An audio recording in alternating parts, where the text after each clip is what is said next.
They left ahead of a hurricane, but nearly 30 ships and subs are coming back to Norfolk after the storm. The USS Dwight D. Eisenhower was the first in at Naval Station Norfolk this morning. Then at your side's Melanie Woodrow was there for the return of these ships from the U.S. Second Fleet. For the last 6 days, the pier at Naval Station Norfolk has been empty. Nearly 30 ships got underway in just 2.5 hours ahead of Hurricane Irene. The U.S. Second Fleet departure was somewhat unexpected and rushed. There's always mixed feelings when you have to go to sea in a storm. Command Master Chief Greg Snaza was one of several hundred sailors who had to leave his family during an uncertain time as Hurricane Irene came barreling towards Hampton Roads. We all would prefer to be home with our families, make sure that everything is safe and sound. But when the Navy calls and our ship needs to get out of harm's way, we've got to protect these capital assets, and that means taking them to sea.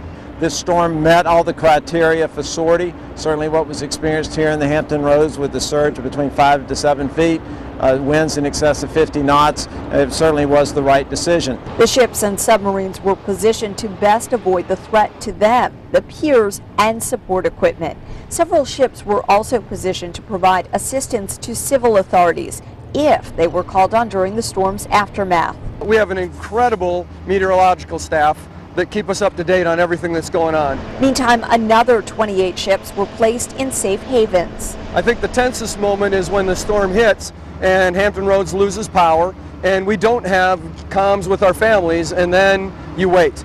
And then the reports start coming in. And in the case of Irene, we were very fortunate, and the reports came back and it wasn't as bad as kind of everybody thought. Today's homecoming was different than most. Only a few families waited pierside, but their sacrifice year-round was not lost on these sailors. We rely more heavily on them, I think, than they rely on us. More than 24 ships safe from the storm, with crews ready to spring into action to keep Hampton Roads residents safe. The remaining ships will return over the course of the week, including some of those ships that were moved to safe havens. Reporting at Naval Station Norfolk, Melanie Woodrow, 10 on your side.